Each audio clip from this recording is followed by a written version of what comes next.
Alright guys, it's winning in time. Round 4 of 4 in Swiss, followed by a top 8 coming up shortly.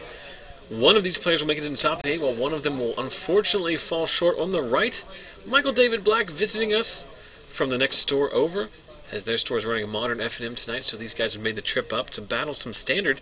You may remember Michael from our top 8, or from our winning in match at Sunday's West Virginia State tournament, as he also battled in that tournament in that round under our feature match cameras with this very interesting American mid-range deck.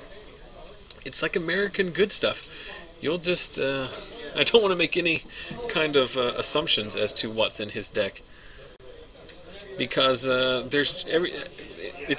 not all singletons obviously, but the first time I saw it, I think he played probably 10 to 12 unique cards, all of them a threat. So we see him start off with a turn 2 Opposing Sovereign into a turn 3 Spear of Heliod. His opponent, Jonathan Wright, who we mentioned earlier tonight, he was sitting in on commentary in the previous rounds, and he is playing Esper Control, a blue-white base deck with a small black splash in the sideboard. So David reloads with the Fiendslayer Paladin. This is going to scry off a red-white temple.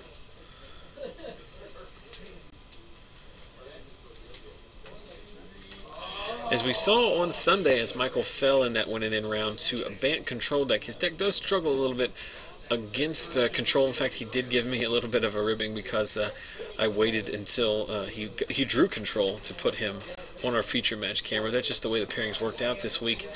But I did want to highlight his deck because I think it's tremendously fun, as we see Jonathan find a 4th land and Jace, Architect of Thought.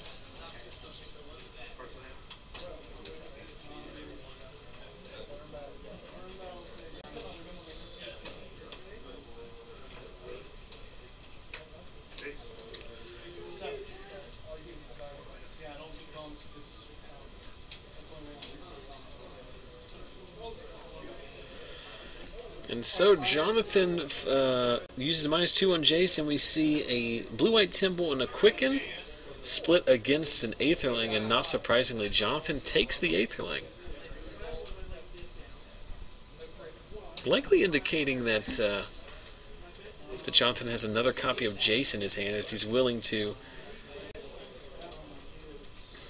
Oh my goodness, I have no idea what that is. It's the enchantment creature bestow guy that is as big as the number of enchantments you have. So that's a +2/+2 currently. That's going to answer the Jace. Is that Eidolon of Countless Battles, I believe?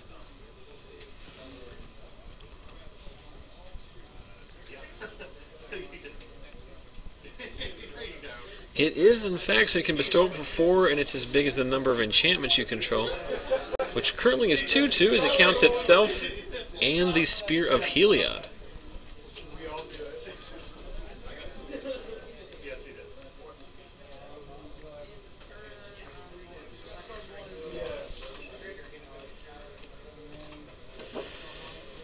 And so there's a detention sphere taking out the Eidolon. As taking out the Fiendslayer Paladin would not work, as it would simply leave the Eidolon in play as its own creature.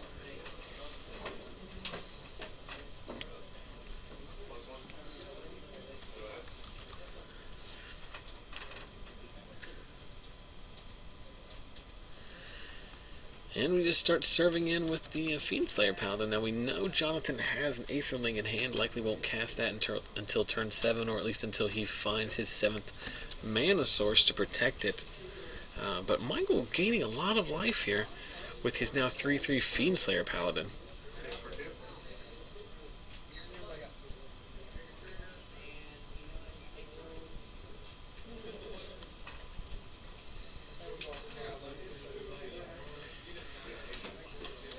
So Jonathan down to 14 and Michael up to 35 off of this Fiendslayer.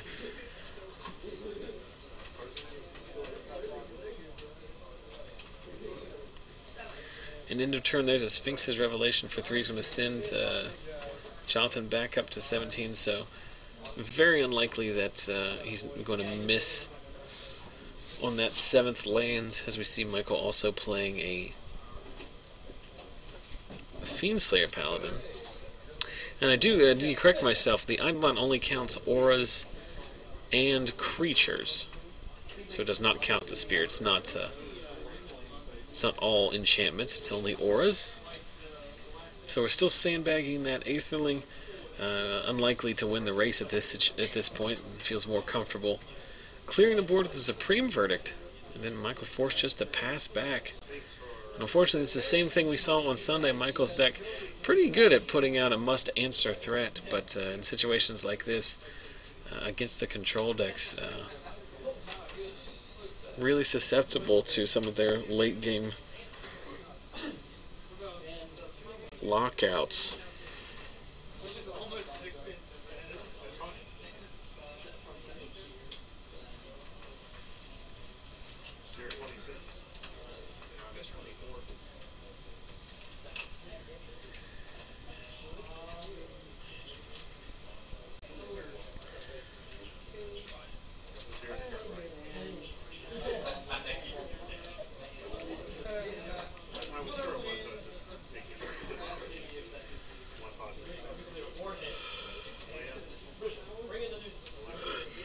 And there is Ifara, God of the Polis. I believe that's the first time Ifara has ever been cast on our Future Match stream. Which I think is a shame, because I think these cards are very good. Really more at home in a blue-white aggro deck. But Michael's deck is kind of half blue-white aggro deck and half something else. And as quickly as we bring it up, a D-Sphere does answer it, but Ifara pairs very well with Brimaz, as you can effectively draw 2 cards a turn if you get a block with it. Play a creature on your turn and draw your card naturally. And then block with Brimaz to make a token on their turn.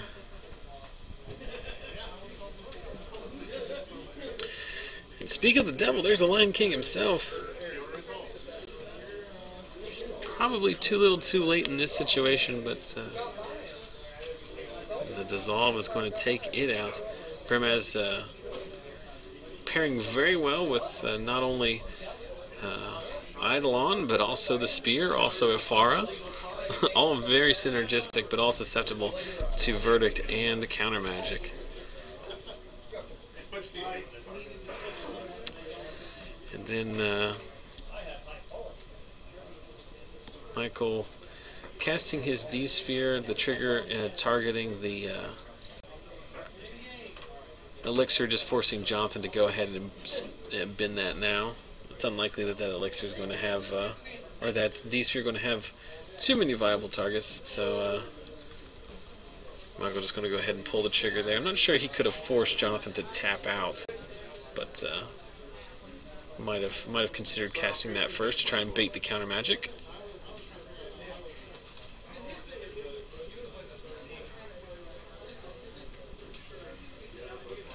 And here's the Aetherling. We've known about it since turn 4 when it was revealed off a Chase AOT -2.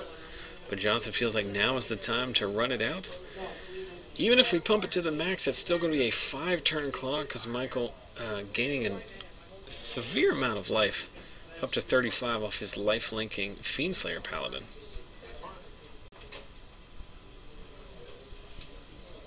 And there is another Fiendslayer Paladin.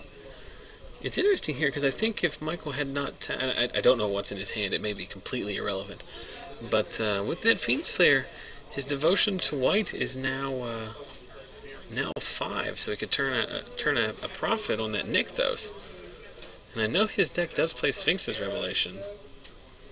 So Jonathan serves in, no need to make it unblockable, but he is going to go ahead and pump it to the max here.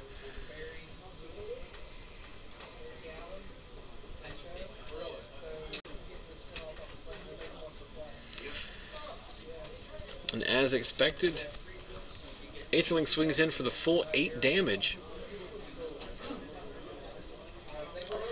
And then we're going to blink the Aetherling to give it effective vigilance, so we can block the Fiendslayer Paladin if we so choose. And there's a D-Sphere on the excuse me, on the Aetherling, which allows an attack for 3 with the Fiendslayer Paladin, thanks to the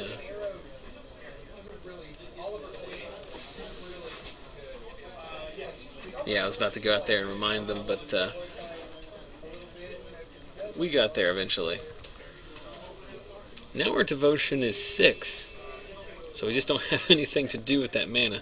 I'm not sure Michael plays too many copies of Nykthos. It might just be a singleton here, but he often does have a significant devotion to white.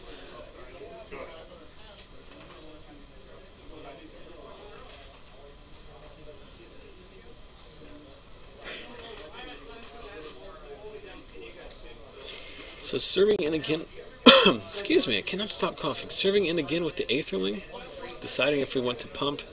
We do pump for the maximum of 8, but still 3 more turns with the Aetherling.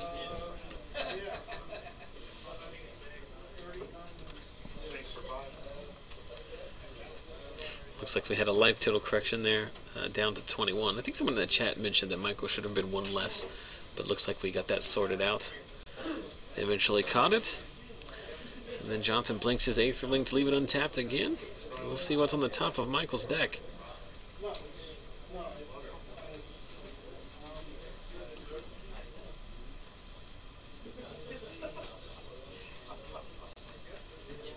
And there is a D-sphere on the Aetherling. Basically, these D-spheres just acting as falters. Just anything Michael can do to force any damage home.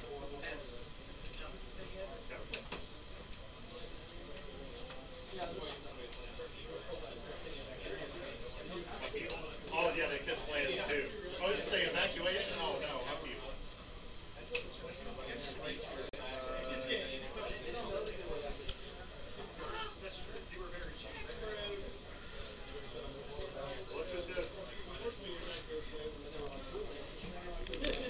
And here we activate the spear, forcing Jonathan to blink it. And then Jonathan just passes back.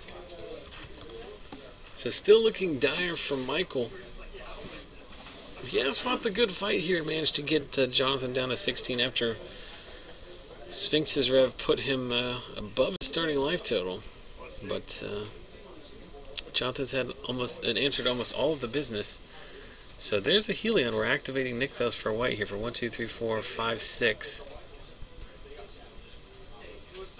Oh, and we realized that one of the D-spheres had inadvertently gone to the bin, so that's for 7.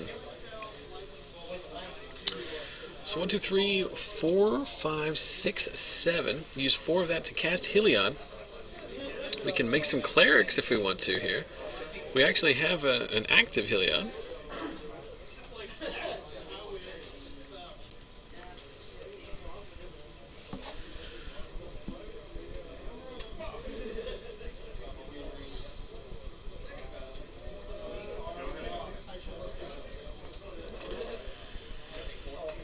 And then we play a second copy of Nykthos, and we leave that available. I imagine at end of turn, Michael's going to fire off a couple of Heliod activations. 1, 2, 3, 4, 5, 6, 7, 8, 9. So 9, 10, 11. So just 1 mana short of making 3 clerics with Heliod. And those would be 3 2s each, thanks to the spear.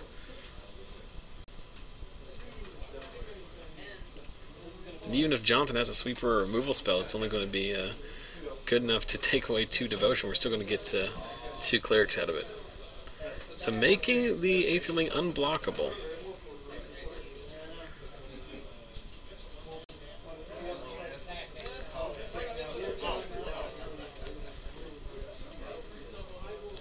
Pump it for the max. Important here so we can shave this down to a 2-turn clock. Though that life-linking Fiendslayer Paladin is going to complicate that.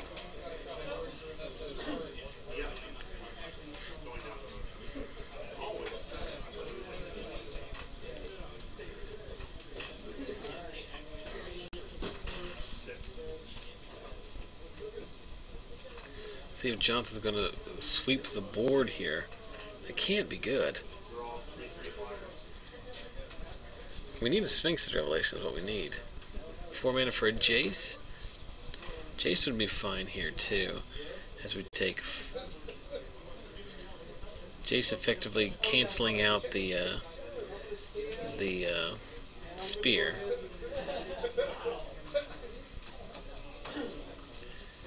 And at end of turn, as expected, Michael going to activate his Nykthos for white, generate a ton of mana, 11 I believe, and make 2 cleric tokens using Heliod. So he's got quite a team on board here, but he is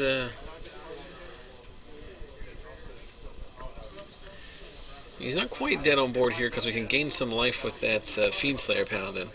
I think David is pretty obligated to attack with everything here, and then if Jonathan has an Azorius Charm or Disperse or some equivalent effect on the Fiendslayer that prevents the lifelink, then yeah, Michael's just going to lose, but there's no real way he can play around that. So serving in with the team.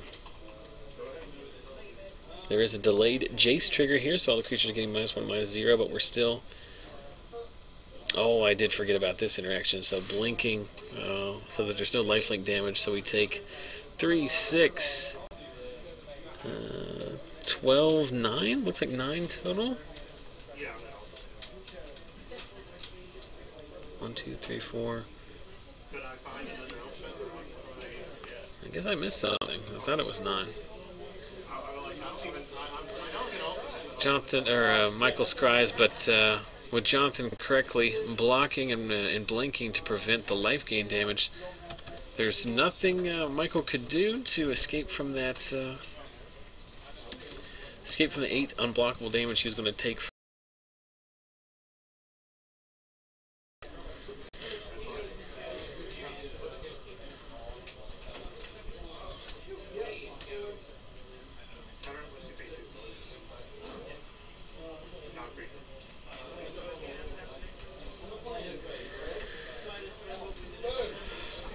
So game 2 in our winning in feature match of Michael, David, Black, losing a deceptively close one in game 1, as he rode a Nykthos, a lot of devotion to white, and a Heliod as close as he could to victory, but eventually succumbed to an Aetherling out of the Esper control deck of Jonathan Wright. He's going to play here and starts off with a turn 2 Precinct Captain, which is going to get in here, as Jonathan has to play 2 tapped lands in his first 2 turns, so no fear of Azorius Charm.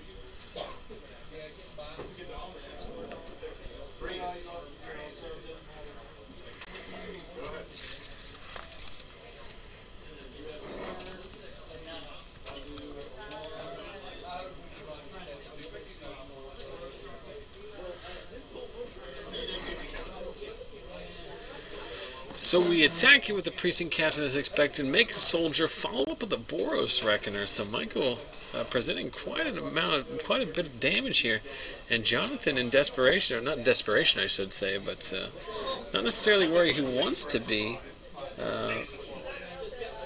casting a Divination and having to discard a card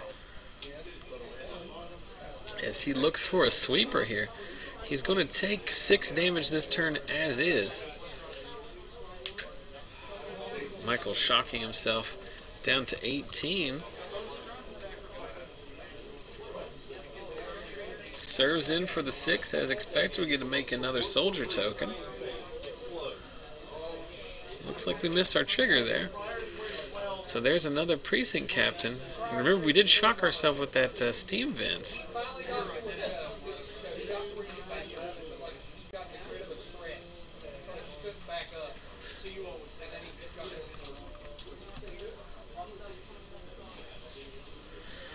And there's a Jace Architect of Thought just ticking it up here, so no Supreme Verdict in sight. Interesting that we shocked ourselves with that Steam Vents and ultimately didn't do anything. I'm trying to think what card Michael could have had there.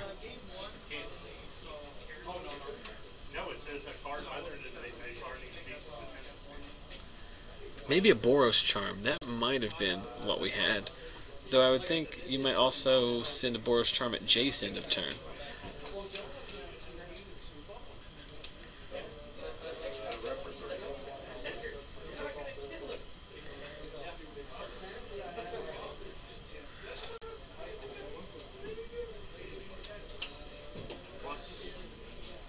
So we're sending a captain and a reckoner at Jace. And we're sending a precinct captain. Oh, there we go. So it was a Boros charm, and this time we're using it to do to give the Boros reckoner double strike. It seems like. It's an interesting line there. So that's why Michael shocked himself with the steam vents to leave that open. And he does play a Nykthos here, so he has access to 1, 2, 3, 4, 5, 6, 7. So this deck is more of a, I mean, almost a mono-white devotion deck more than anything else.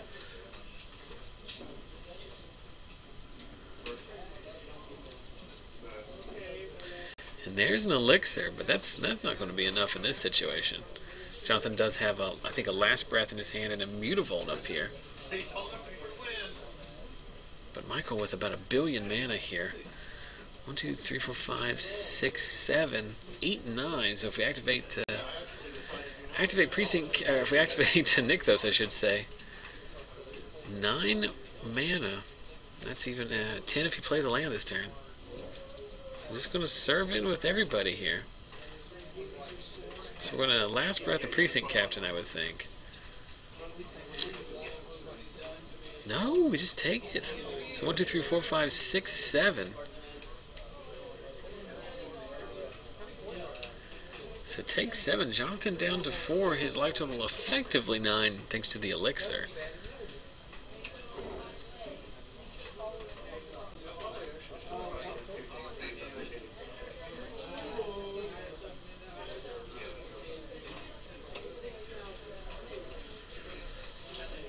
So activating Nykthos, 4/7.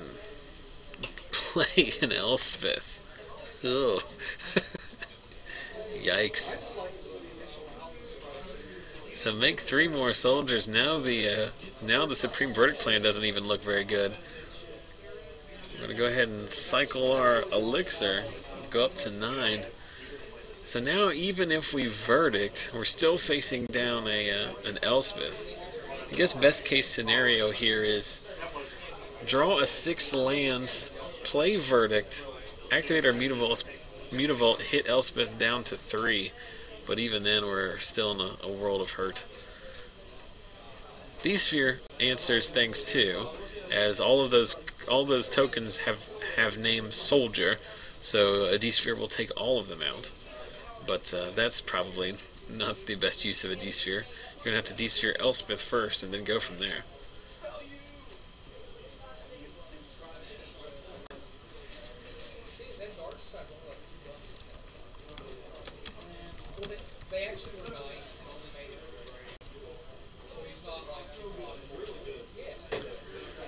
So there's an Elspeth of Jonathan's own,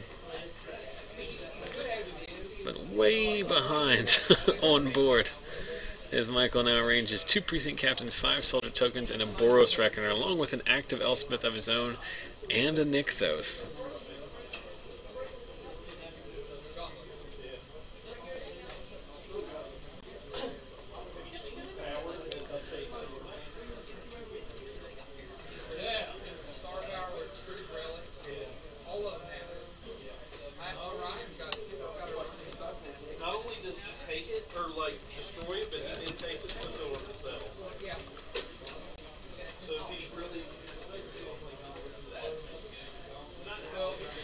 Yikes. D-Sphere on the tokens should be good enough. Oh, and now a bit of a blowout, as Michael didn't realize that's also going to hit his soldiers. But it's actually not that bad. You're still going to get in for 1, 2, 3, 4, 5, 6, 7. Make 2 soldiers. Make 3 more soldiers with your Elspeth. So, probably not the play Michael wanted. But he's still in a good spot here.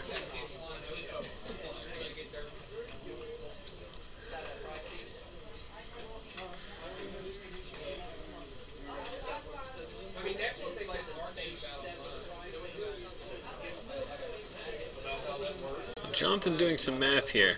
I don't think there's a sequence of plays that doesn't involve Supreme Verdict or 2 detention spheres that doesn't result in him losing here. And I don't even think that's good enough because of the Boros Reckoner. Sphere on Captain, Sphere on Soldiers still leaves him with a Boros Reckoner, even if he finds another land. There's a divination. Desperation time for Jonathan.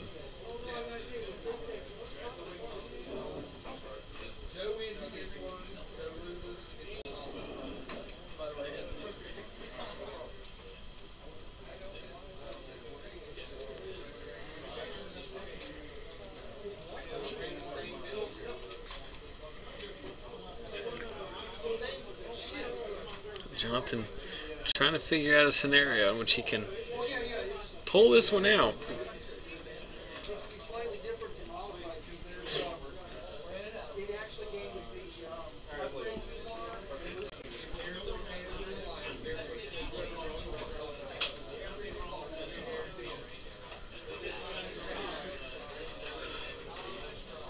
So not only is it the win in round, it's the win in game. As Jonathan Wright and Esper Control and Michael David Black and Mono White Devotion head to a decider here. Jonathan won the first game pretty handily off of some control elements and an Aetherling. Although Michael did make quite a game of it, thanks to Nykthos, some D-Spheres, and a Heliod. But game 2, quite the whitewash, as Jonathan could not find any of his removal, and Michael poured it on. And we see turn 3 Boros Reckoner met with a dissolve.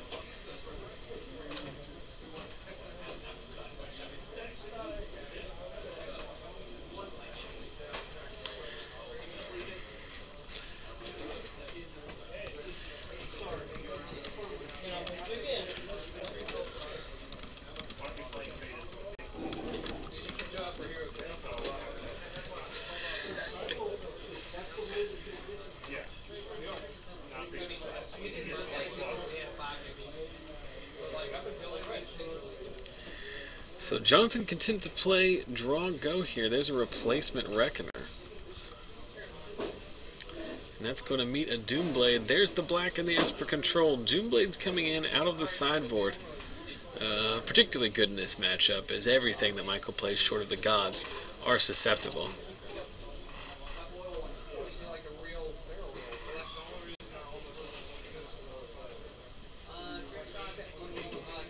So resolving a divination. So Michael has a turn here to resolve a spell of his choice. Another Reckoner? The third Reckoner in as many turns.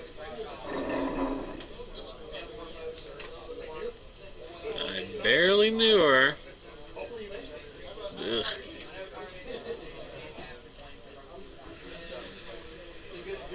So scrying off a Temple of Enlightenment, trying to set up his the rest of his game here. There's a D-Sphere in Jonathan's hand. It's a perfectly good answer to a Boros Reckoner, but as we know, Michael's deck has a plethora of good D-Sphere targets in Heliod, Spear of Heliod, Ifara, and Elspeth.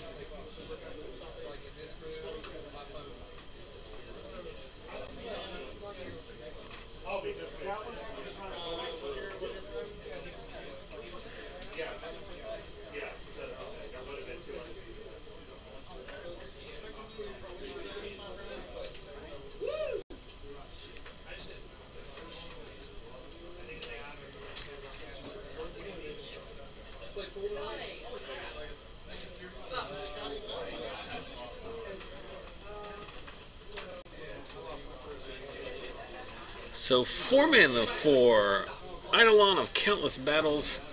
Serve-in for 4. It's going to be met with a Doomblade. So that leaves the Eidolon in play. Seems like the Eidolon is one of the weaker cards in this matchup. I would think. I'm not sure how Michael sideboards, but probably with a sideboard. That's a good comment. So glad you could join us, Garrett. So now joined by Garrett Meadows. Garrett, you were playing against Jesse Hill, who we saw on Mono Green Devotion in round 3. How'd that go for you? Well, he beat me in game 3 with about 26 devotion on the field. Is that good? Multiple Garrick activations and Nykthos plus Voyaging Savior. Yeah, his deck definitely has a lot of explosive potential. As we see a split of Mutavaults. Yeah, I like this split. I like this. Scryland versus Mutavault and a basic. Yep. Michael's deck is very fun. He's basically mono white devotion, splashing for like Ifara in blue and Boros Charm in red. In game 1, he has D-spheres as well, but he started pumping out. There's no Elspeth. There's surely another negate in Jonathan's deck at this point. He started pumping out, like with Nykthos, D-sphere devotion, was pumping out like 2 clerics a turn with Heliod, and almost beat an Aetherling. Because he'd also got up to 35 life off of life-linking Fiendslayer Paladin. Yeah. All those things seem very good. Yeah. Someone in the chat knows my Twitter name. Oh, Rick Pittman. So, this is pretty fun interaction here. So the Eidolon of Countless Battles is enormous now, thanks to those soldiers. The Mutavault chumps out. The D-Sphere is headed over towards Elspeth. We tick up our Jace. We play our 6th land. The question is, if Michael has like Revoke Existence or Glare of Heresy here? Right there.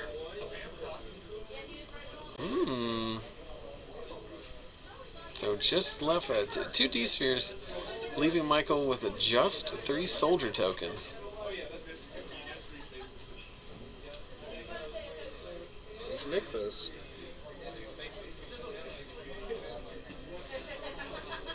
We don't have enough here to... our devotion is 0, so... There's a Spear of Heliod. Now we can attack through this Jace +1. Yep. Keep Jace honest, at least. That should kill him, yeah. We also have a Mutavault. Mm-hmm.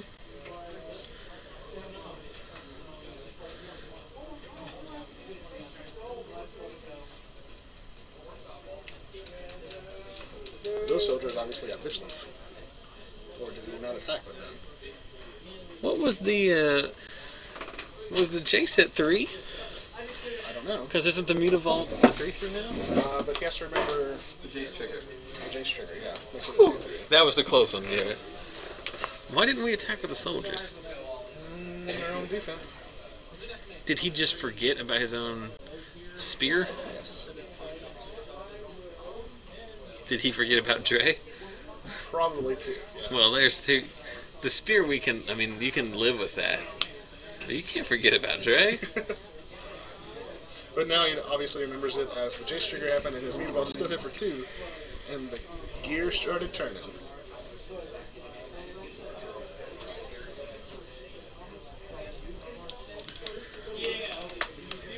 At some point, the chat, Evil Beard just started talking about the Royal Rumble.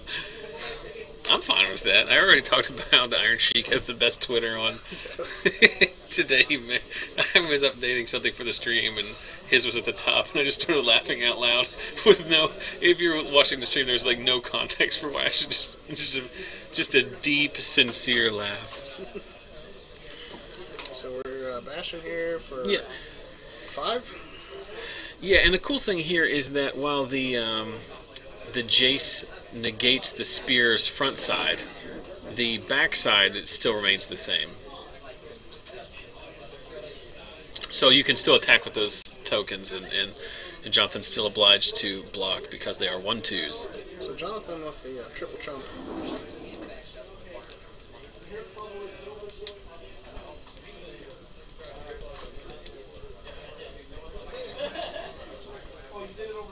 Jonathan just going to follow it up with plussing the Planeswalkers. You know what would be good here? The second Spear of Heliod. No, that wouldn't be very good. I guess the best card that Michael can draw at this point is a D-Sphere, which is certainly not going to resolve, right? Phantom General would be pretty good here. I don't know what that is. Tranquility? 4 mana, 2/4. All your tokens get +1/+1. Is there a split second Tranquility or a Faded Retribution? I'm talking about cards that are legal and standard here. Someone out there's going to appreciate my FNM general reference. Activate my Meter Vault. Get you. Get target cheater.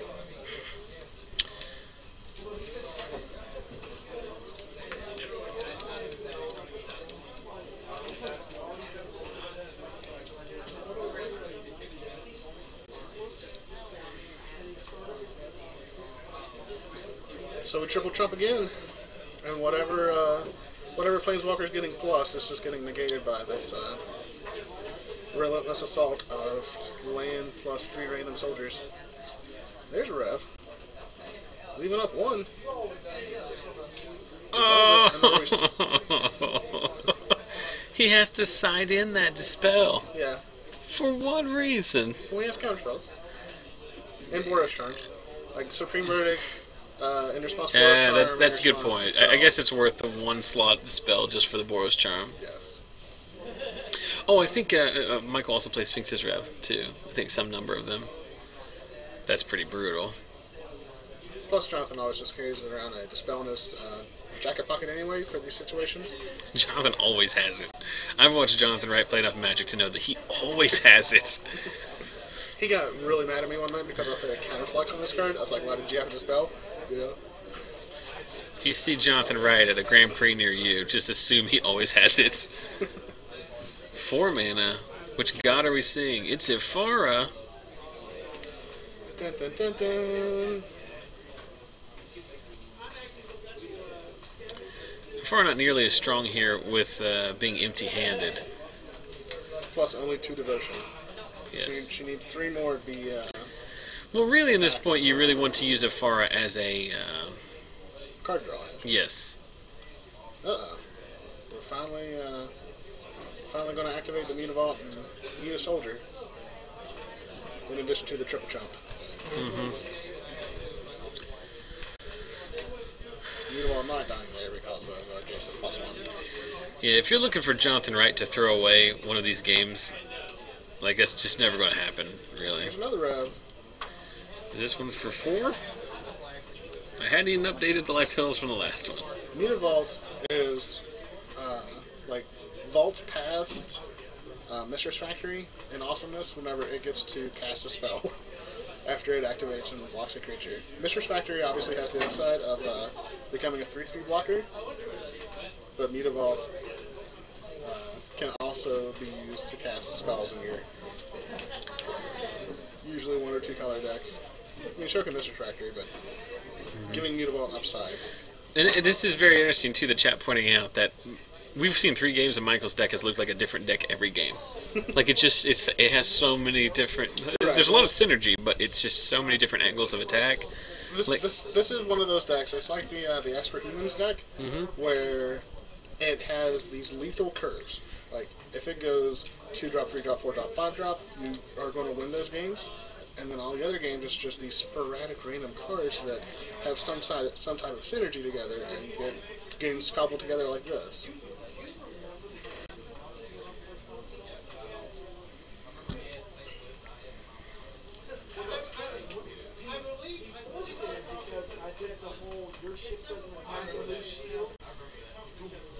So we have a Reckoner.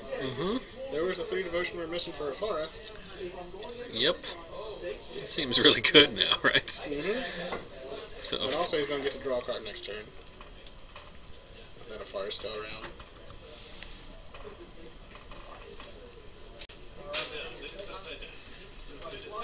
So we're eating 2 soldier tokens with our 2 Meter Vaults. And we're chomping out the Indestructible God and the 3/3 or 2/3 Meter Vault, thanks to the Jace trigger.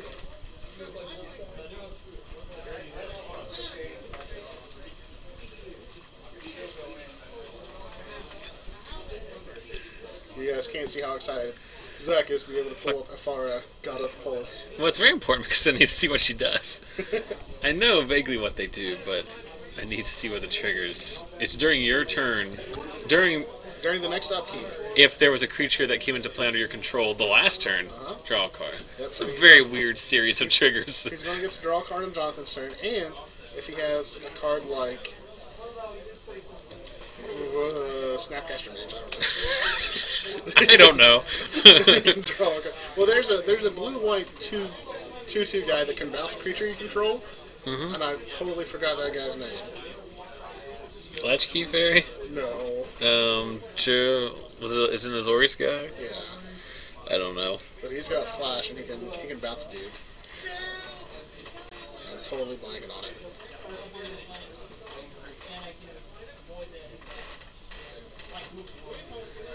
So the chat wondering why Jonathan's blocking so much. It's because of he's protecting his Elspeth. Like, he wants to win this game with Elspeth.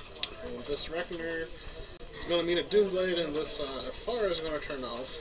Mm-hmm. And I'm assuming that Reckoner is the only 3 devotion card that Michael has access to. Yes.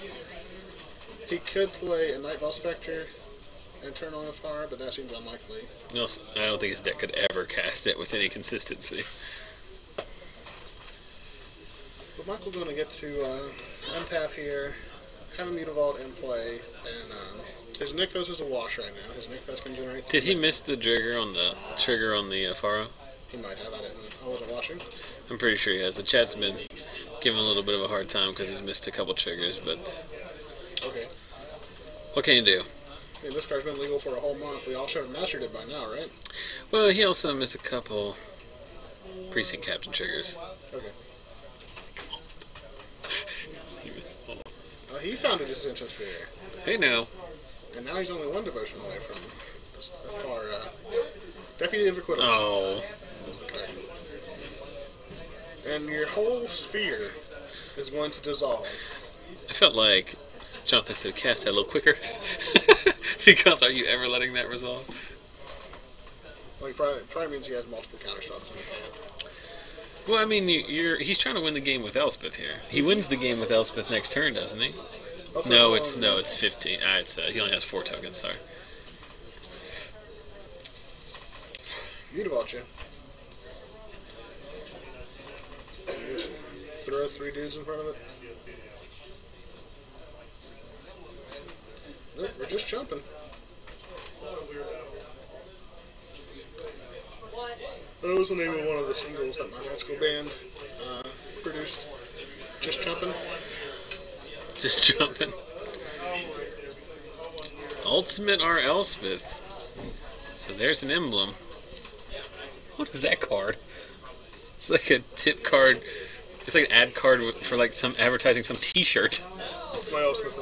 Oh, he did have the 2 Mutavaults too. So this is 15, right? That's 10. That's 16. Oh yeah, because the Mutavaults are 4 4s, actually. and that's going to be good enough. So 4 4s, yeah. 4 4s. So